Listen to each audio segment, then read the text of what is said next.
Assalamualaikum warahmatullahi wabarakatuh. Ya Allah, apa nama ayat-ayat di terakhir surah Luqman ni punyalah best. Ya, terjemahan dia. Bismillahirrahmanirrahim. Baik, kita baca sikit dekat ayat 29 ni surah Luqman. Tidakkah engkau memerhatikan bahawa Allah memasukkan malam ke dalam siang dan memasukkan siang ke dalam malam? Okay. Ini adalah satu fakta saintifik di mana peredaran bumi, ya, dan juga adanya bulan dan bintang yang terpacak di situ menjadikan kita ni merasai siang dan juga malam, dan ada transition yang paling smooth kat situ yang Allah jadikan pada kedua-dua makhluk ini, iaitu, jadi faham nah, ini kehebatan dan keagungan Allah. Siapa boleh buat? Siapa dalam dunia alam ini yang boleh buat matahari duk ada gas sendiri sampai berapa juta tahun tak habis-habis gas tu? Gas kita yang masak Shell Petronas apa tu pun tak sampai berapa minggu, kalau duk rajin masak pun habis, tukar. Yang ni tak pada, tak ada wire, tak ada apa, duk menyala macam tu, sengap je dia duduk. Bumi berputar, bulan pula putar sana sini. Siapa boleh buat? Siapa boleh buat? Habak mai. Trump boleh buat? Tak boleh. Siapa? Tak ada siapa. Allah saja. Dan dia tidak ada sekutu. Faham ke tak? Dia seorang boleh buat benda ni. Allah seorang saja. Ayat ni saja pun buat kita berpeluh dah baca. Bolehkah? Tak boleh. Dia seorang saja. Dan dia menundukkan matahari dan bulan. Maksud mereka berdua dan bertiga itu mengikut kata-kata Allah. Matahari dengar kata Allah, bulan dengar kata Allah, bumi dengar kata Allah. Itu kita cakap pasal bulan, bumi dan matahari. Tu hak galaksi tu duk terbang sana sini yang lagi besar daripada galaksi Bima Sakti kita yang duk ada yang kita tak tahu, manusia pun tak boleh cek. Depa semua dengar kata Allah, tunduk kepada Allah. Kita yang kat dalam bumi yang sekecil-kecil alam tak nampak kat mata ni tak mau tunduk. Memang kena patutlah tauk masuk dalam matahari tu, padan muka. Dan Allah kata apa lagi? Sesungguhnya Allah Maha teliti terhadap apa yang kamu kerjakan. Kalau Allah teliti dalam mengadakan matahari dan bulan itu, maka Allah teliti juga dalam urusan kita. Kalau Allah teliti dalam urusan kita, makna kata di sini, bila kita buat baik pun dia akan ambil kira, sedekah RM1 ke 5 kupang ke 5 dik ke tauk dalam tabung masjid pun dia kira. Yang nak buat jahat kat orang pun, tak mau daya kat orang ke, ludah masuk dalam Milo, lepas tu bancuh bagi dia minum pun Allah kira juga. Faham ke tak? Ya? Lepas tu kita lompat terus ke ayat 32 ini. Dan apabila mereka di lambung ombak yang besar seperti gunung, mereka menyeru Allah dengan tulus ikhlas tunduk kepadanya.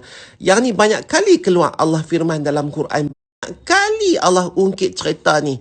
Bila kita susah, kita minta doa. Bila kita tak susah, habis selesai, kita boleh jalan nong. Lupa pergi kat dia. Tetapi ketika Allah menyelamatkan mereka sampai ke darat, hanya sebahagian mereka yang tetap menempuh jalan yang lurus. Sungguh pun yang mengingkari ayat-ayat kami hanyalah pengkhianat yang tidak berterima kasih. Maukah kita ni dilabel oleh Allah Subhanahu Wa Taala sebagai pengkhianat? Pengkhianat ni macam-macam. Pengkhianat macam aku cerita itu, memperolok-olokkan agama. Agama Islam, dalam IC tulis Islam. Awak yang pakai tak senonoh. Pengkhianat agama. Betul. Sagi esok lusa, kita pula sambut ayah haji, mahaya korban. Pakai lutut tituk apa semua, pi masjid, pi semayang raya, apa semua. Habis, lepas tu, buka, tendang, telekung, apa semua, pi pakai kod lain pula. Aduh, hampa ingat Islam ni dress code ke? Islam tu agama, bukan dress code. Kalau hampa tak sedar diri lagi, dengar ayat 33 ni. Wahai manusia, Allah firman, wahai. Mana kata dia bercakap dengan kita dan dia berkata kepada kita, wahai manusia. Mana ada dalam dunia ni buku ada skrip Allah dekat kita. Inilah dia. Allah panggil kita, bercakap dengan kita. Wahai manusia ni pun saja, kalau orang tu beriman, dia jadi ketak lutut.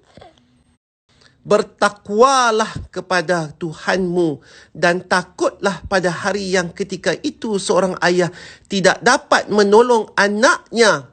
Walaupun aku duk pegang kepala Ali tadi, duk sembahyang subuh, tetapi ada ketikanya Ali ke mana, aku ke mana. Bayangkan perasaan aku ketika itu dan bayangkan perasaan Ali ketika itu.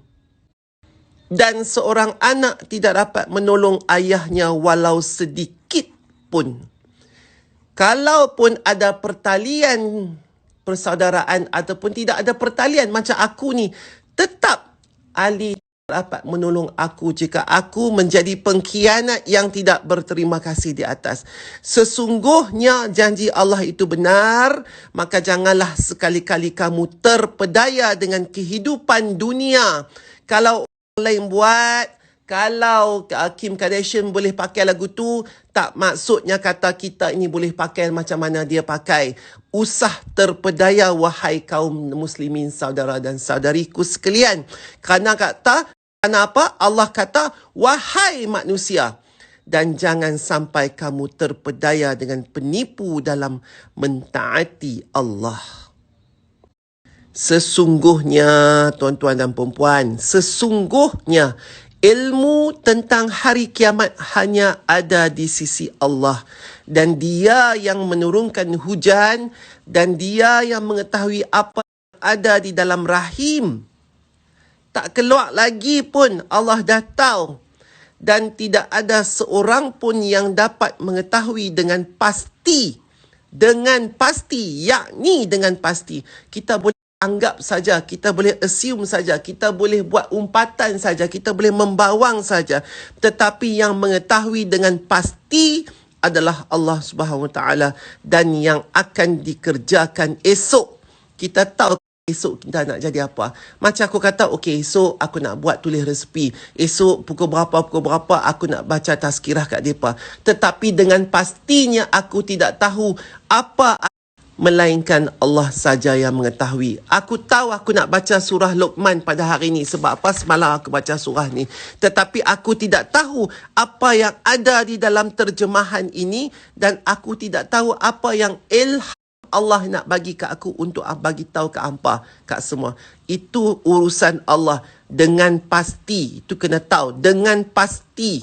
Dan tidak ada seorang pun yang dapat mengetahui di mana dia akan mati. Walaupun aku dah siap dah segala jenazah punya kelengkapan, walaupun aku dah ada katil single buat bukan main, kerawang dengan gold ke apa, nak bubuh tang mana, tang tengah rumah ke tang mana, besok ni kalau aku mati hampa nak mai tengok mana, aku nak suruh mandi tang mana, simpan tang mana.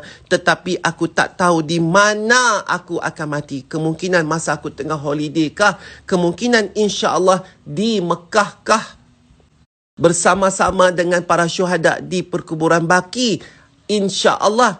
Ataupun di mana yang aku tak tentu. Mungkin aku tengah balik kampung kah, walaupun tengah aku nak pilang kahwin ni, nak berholiday dengan anak-anak ayah haji ni kah, tak tahu. Kita tahu, tapi kita hanya membuat persiapan dan usaha.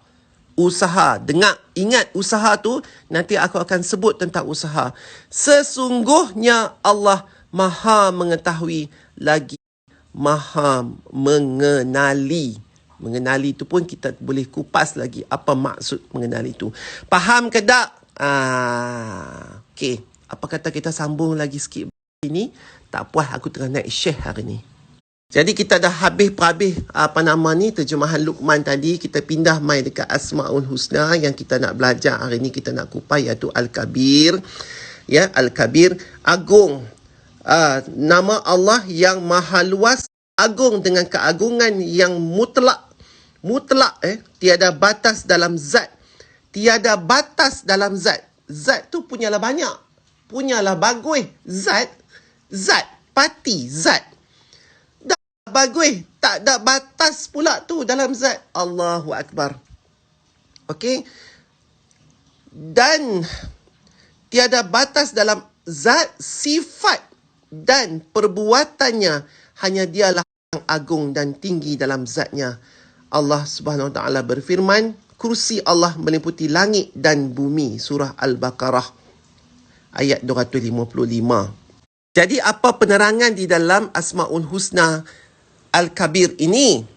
Dialah yang maha agung dalam sifatnya. Dia tiada bandingan, tiada yang serupa dan tiada yang setara dengannya. Dia yang maha agung dalam perbuatannya. Maha keagungan ciptaannya menjadi saksi ke atas kesempurnaan dan kegagahannya. Ya Allah, ayat-ayat ni semua, perkataan-perkataan, makna perkataan ni semua makna yang tera-tera, sempurna, agung, gagah. Ya. Dan dia yang berhak disifati dengan kesombongan. Sesiapa yang menyalahi sifatnya, maka Allah akan menyiksanya. Mata kita tak boleh sombong. Kita cakap kemarin kan, tak boleh sombong, kerana sifat itu Allah yang punya. Dan sombong dia tu, sombong lagu mana? Sombong dia dengan sombong kita berbeza. Jadi kalau kita menggunakan perkataan yang sama dan kita menyalahi sifat sombong itu, Allah tak suka. Faham ke tak? Faham ke tak? Kita punya sombong, beli barang baru, tayang.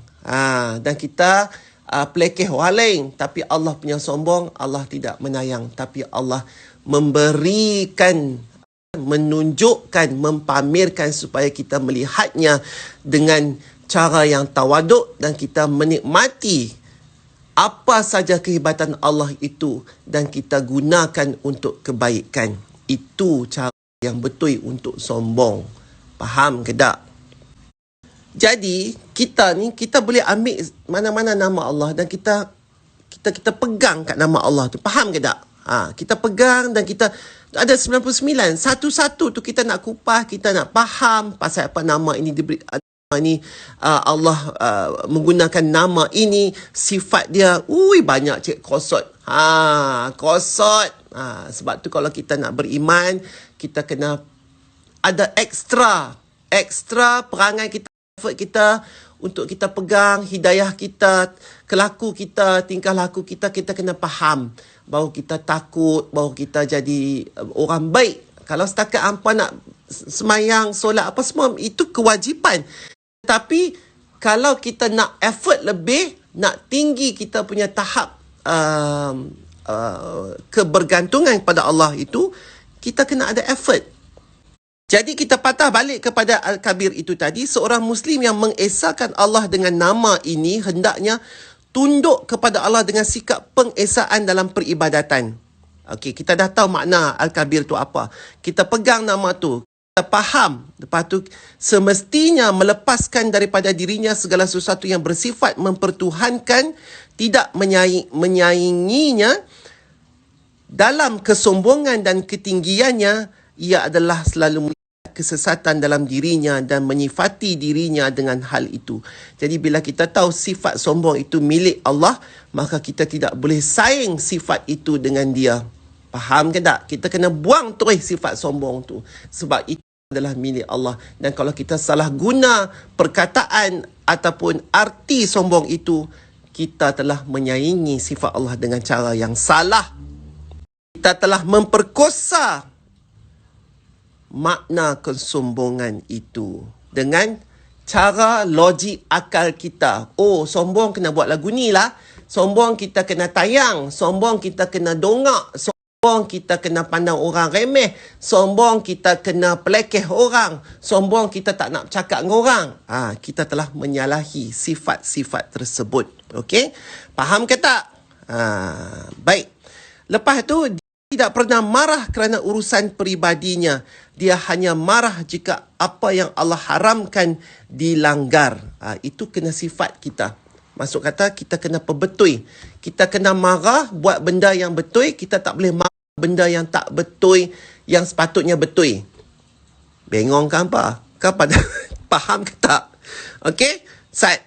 Makna kata di sini, kalau orang tu dah faham sifat-sifat Allah, nama-nama Allah, dia tu, okey, dia tu selalu melihat kesesatan dalam dirinya dan menyifati dirinya dengan hal itu. Nampak tak elok saja dia sedap kata, ni tak boleh ni. Okey, berapa besar pun kepimpinan dan kebijaksanaan yang dimilikinya, walaupun dia cerdik, dia profesor, dia alim ulama, dia mufti, dia apa-apa semua, walaupun dia ada ilmu itu dan tinggi taraf darjatnya, dia akan sedar dan dia tidak akan pernah marah kerana urusan peribadinya, tapi dia hanya marah jika apa yang Allah haramkan dilanggar oleh orang lain. Yang tu dia marah. Dia marah sangat-sangat. Kalau hang duk pakai tudung, tiba-tiba tak pakai tudung, pi telanjang tak mana. Hang duk ni tiba-tiba pi rogol anak, padahal hang pi solat masjid 5 waktu tak tinggal. Dia marah. Hang ada duit banyak, kaya raya tapi tak sedekah. Dia marah. Lagu tu. Itu sifat-sifat orang yang ada peribadi yang tinggi. Okey? Dan menerima tiap-tiap nasihat yang datang daripada siapa saja. Dia tinggi, dia tapi bila orang tegur, ada kala waktu yang tak betul dia buat terlepas sebab manusia, maka dia akan terima. Dia menjadi orang yang dapat dipercayai, teliti sesuai dengan amanah dan tanggungjawabnya. Dan dia ada amanah dan dia ada tanggungjawab, dia pegang semua tu. Tetapi kalau ada orang menegur dan orang itu tegurannya betul, dia menerimanya. Dan kalau dia tengok orang tu buat salah, dia marah, dia hangat hati kerana dia terlampau sayang dan taksubnya dan tawaduknya kepada Allah Subhanahu Wa Taala. Faham? Okey, aku rasa cukup lah kot. Panjang sangat. Sekian percemui, skip tak baca. Sebenarnya ada Riyadus Salihin ni aku sangat-sangat suka sangat baca sebab aku boleh relate kepada aku diri sendiri, dan aku pernah jumpa pun hadis ini dekat Quran. Aku dah tanda siap dah. Tapi Alhamdulillah hari ni Tuhan tunjuk hadis yang sama dekat page ni. Jadi aku ada 2 sumber yang aku dah baca hadis ni yang aku rasa seronok sangat. Kalau aku baca, hampa mesti macam, lega, rasa macam, rasa macam relax sikit. Tapi tak apa, ini ada berkaitan dengan takdir, qada dan qadar. Satu topik yang sangat rumit kalau nak baca, kalau nak perterangkan, hampa kena betul-betul buka minda hati, faham betul, baru hampa boleh terima ilmu ni. InsyaAllah besok kalau ada masa lagi, InsyaAllah macam mana kita kata, kita plan. Tetapi dengan pastinya Allah saja yang tahu. Jadi Alhamdulillah, apa sebenarnya ilmu yang saya beritahu tadi tu, yang aku beritahu tu adalah ilmu yang Allah berikan, dan ilmu yang baik itu sahaja adalah ilmu yang datang daripada Allah Subhanahu Wa Taala. Dan sekiranya ada kesilapan dalam mentafsir ini, ataupun daripada hampa dengar silap ke, ataupun tak reti ke apakah, mungkin itu adalah ilmu aku yang buta perut, tak reti nak bagi hampa terang. Okey, minta ampun, minta maaf banyak-banyak. Wallahu a'lam. Assalamualaikum warahmatullahi wabarakatuh. Apa benda ni? Aduh. Pearl pula dah. Layaklah sikit, bagilah Chan, cek.